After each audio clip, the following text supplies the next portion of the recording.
안녕하세요. 최근에 생각지도 못한 이유로 파혼을 하게 된 20대 후반 여성입니다. 살면서 세상 참 좁다라는 말을 여러 번 듣긴 했어도 막상 피부에 와닿지는 않았는데 이번 일로 확실하게 깨달았습니다. 역시 사람은 죄 짓고는 못 사는 거구나 하고 말이죠. 언제 어떻게 인연이 이어질지 모르는 게 사람 사는 거라 저부터도 항상 행동거지 말조심하고 살아야겠다 생각이 드네요. 아무튼 저는 지방의 중소도시에서 살고 있어요. 성격 자체가 순둥순둥한 편이라 주변 사람들과의 관계도 꽤나 좋다고 생각하고요.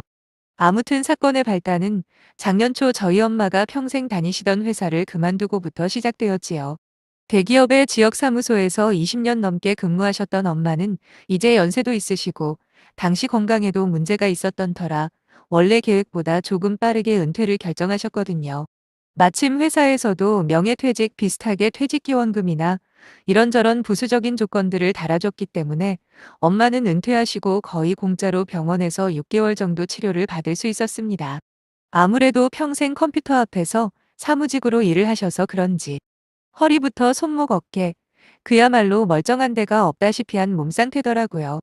저희 부모님 두 분 모두 평생을 착실하게 살아오셨고 재산도 적지 않게 모아두신 덕분에 노후 걱정은 전혀 없는 상태세요. 아빠는 현재 대학에서 강의를 하시긴 하지만 그게 본업은 아니고 소설가가 원래 직업이시죠.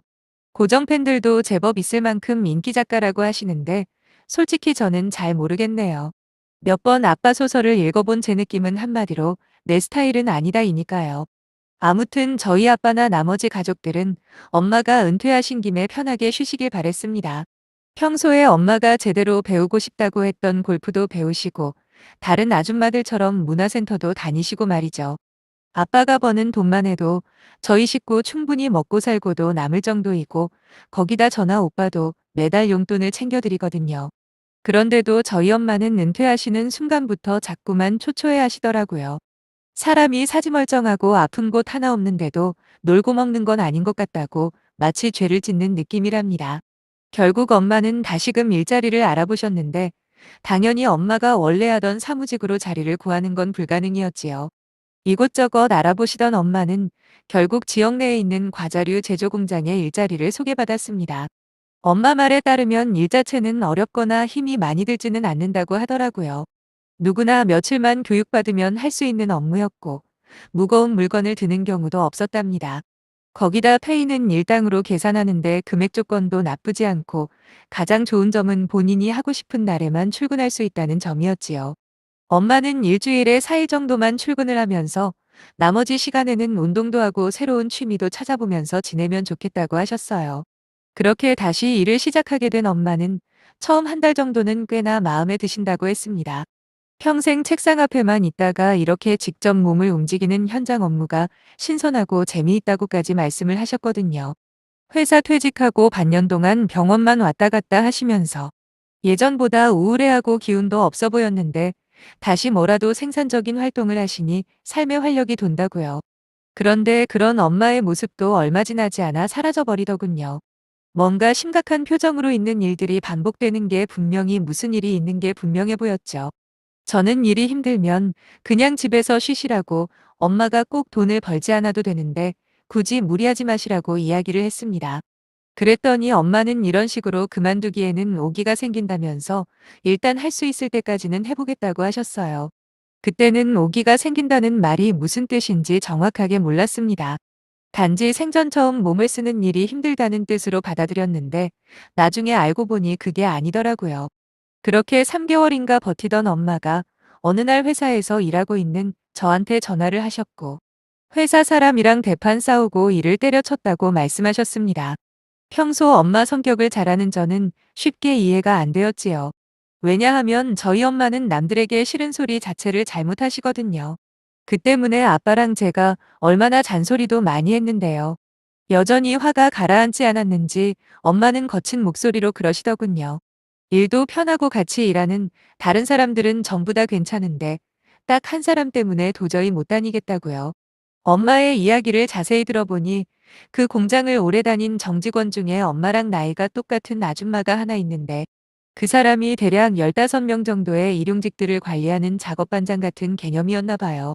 하지만 얼마나 갑질을 세게 해대는지 우선 모든 일용직 사람들에게 하대하고 반말하는 건 기본이고 나이가 많던 적던 자기가 직위가 더 높다는 이유만으로 완전 아랫사람 대하듯 한답니다.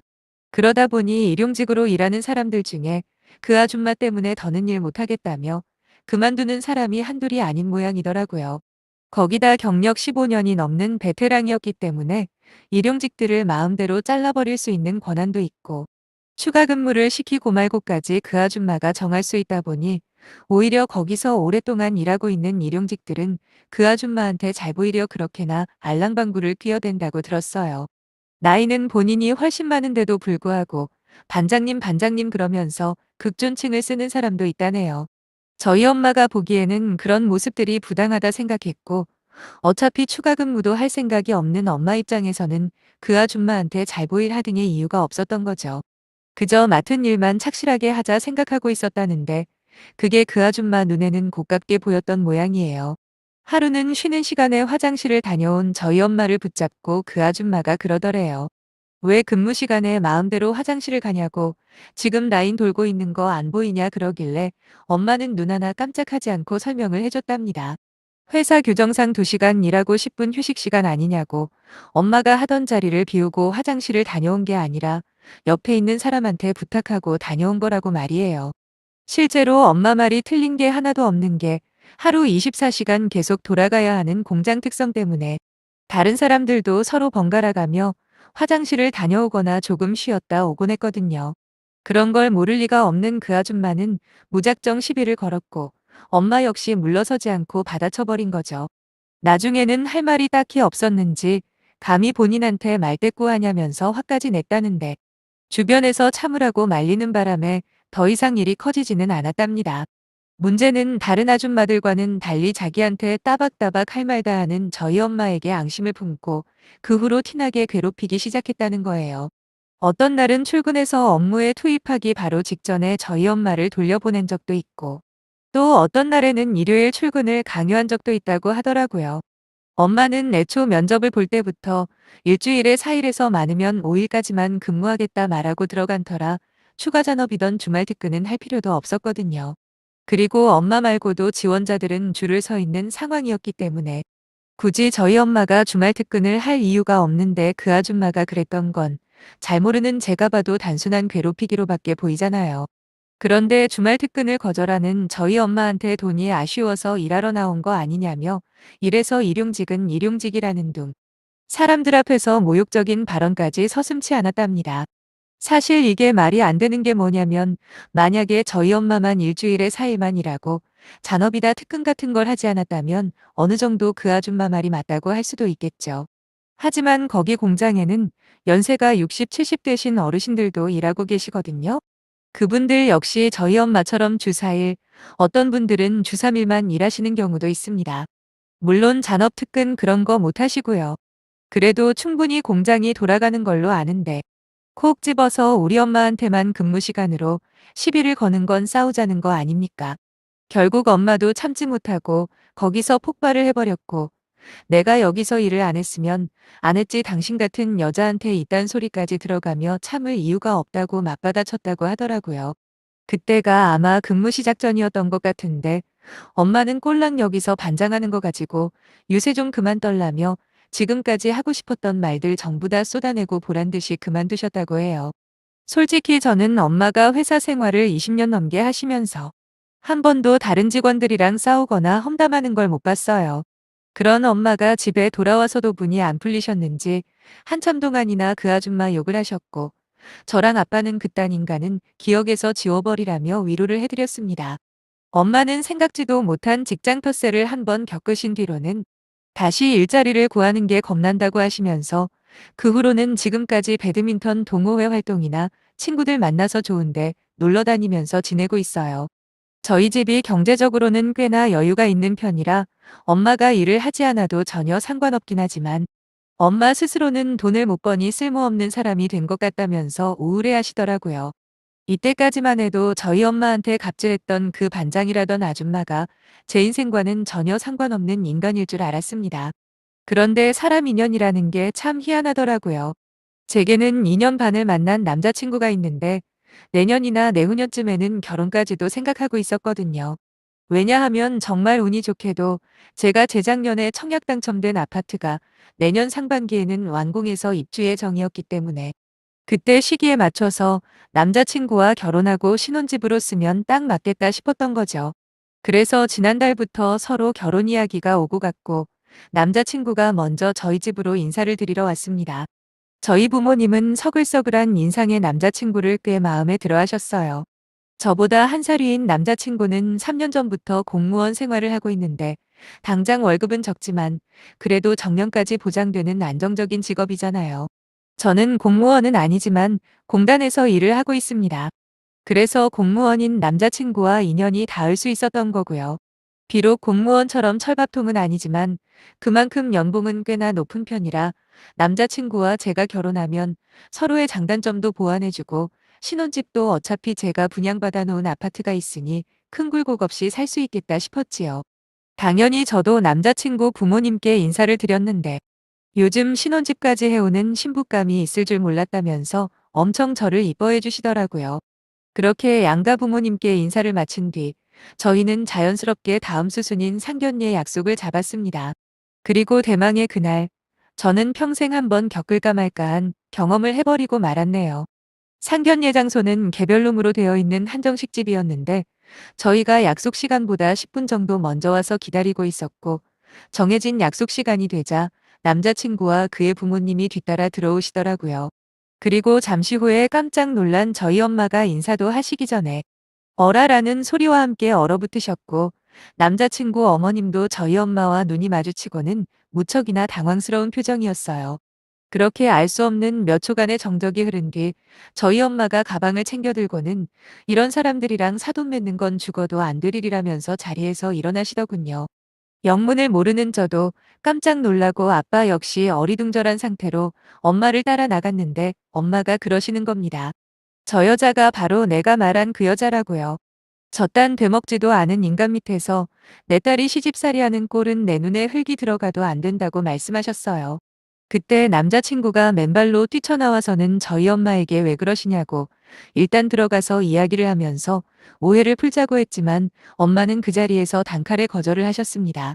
그쪽한테는 미안하지만서도 그쪽 엄마랑은 내가 악연이 깊은 사이라고 나는 그쪽 엄마 같은 사람을 절대로 사돈으로 인정할 수 없으니 그냥 이 결혼은 처음부터 없던 걸로 하고 다른 사람 찾아보라고 하셨고 대충 상황 파악이 된 아빠와 저는 아무 말 없이 엄마를 따라 식당을 나섰네요. 남자친구 혼자서 이리 뛰고 저리 뛰며 사태를 수습해 보려고 하길래 제가 남자친구를 말리며 그랬습니다. 자세한 건 당신 엄마한테 듣고 나서 나중에 따로 이야기하자고 말이죠. 물론 남자친구에게는 여전히 마음이 남아있는 건 맞지만 그렇다고 엄마를 설득할 자신도 딱히 없는 상황이었어요. 게다가 남자친구의 엄마가 저희 엄마한테 갑질해서 상처를 줬던 그 반장 아줌마라는 걸 알게 된 이상 저 역시도 그런 사람을 시어머니로 모시며 살 생각은 들지 않았고요. 엄마는 차가운 얼굴로 집으로 가자고 했고 저희는 그렇게 상견례 시작도 못 해본 채로 집으로 돌아와 버렸죠. 나중에 전후 사정을 전해 들었는지 남자친구가 전화해서는 자기가 대신 사과하겠다고 그러니 저도 우리 엄마 마음 돌릴 수 있도록 갖은 수단을 다 써보라고 하는데 거기서 선뜻 대답을 못 하겠더라고요.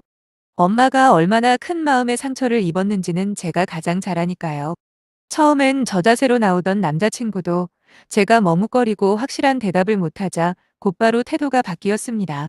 부모님 문제는 부모님 문제고 우리는 우리대로 결혼하는 게 맞는 거 아니냐고 따지길래 네 엄마는 일방적인 가해자 입장이라 그렇게 편하게 말할 수 있는지는 몰라도 나는 그렇지가 않다 맞받아쳤어요.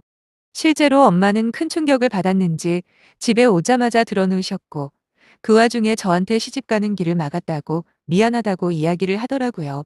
하지만 저는 괜찮다고 오히려 엄마 덕분에 막장 시어머니를 걸을 수 있어서 다행이라고 안심을 시켜드렸지요. 아무리 남자친구를 사랑해서 결혼까지 생각했지만 그런 사람을 제 시어머니로 여기고 살기는 싫었어요. 저희 집안에서는 처음부터 생각이 확고했고 주위 친구들도 하나같이 입을 모아 진작에 걸러내는 게 답이라고 하더군요. 덕분에 저는 미련 없이 남자친구를 포기할 수 있었는데 남자친구 쪽은 그게 아니었나 봐요. 아닌 밤중에 날벼락이라고 결혼 코앞에서 모든 게 없던 일이 돼버린 거에 충격을 받은 남자친구는 저랑 결혼하지 못하면 전부 다 자기 엄마 때문이라며 집안에서 난리를 쳤고, 오죽했으면 그 집 아줌마가 저한테 직접 전화를 하셨습니다. 우리 엄마를 만나서 직접 죄송하다, 사과를 하고 싶다며 연락처를 알려달라고 하길래 저는 그러실 필요 없다 대답을 해드렸어요. 저희 부모님도 그렇고 제 생각도 이미 확고하게 정해졌으니까 괜히 고생할 필요 없다고요. 그 와중에 너무 아내만에 혼자서 궁시렁거리는 소리가 들리는데 그럼 그렇구나 싶었네요. 아무튼 거짓말 같던 상견례가 그렇게 끝나고 난 뒤 지금은 한 달 가까이 시간이 흘렀습니다. 아직까지 잊을만 하면 전 남자친구가 문자를 보내고 있습니다. 자기가 어떻게 해야 다시 만나줄 수 있냐고 아직까지 미련을 못 버리고 있는데 솔직히 빨리 마음 정리하길 바라는 마음뿐이에요. 제가 아무리 남자친구를 다시 사랑하게 된다고 해도 우리 엄마 가슴에 대못을 박는 일은 절대 안 할 거거든요. 어차피 결혼도 엎어진 마당에 당분간은 우리 부모님에게 효도나 하며 지내려고 해요. 엄마도 더 이상 우울해하거나 슬퍼하지 않았으면 좋겠네요. 저는 이런 일이 또다시 생기더라도 항상 우리 엄마 편을 들 거니까요. 끝까지 읽어주셔서 감사합니다.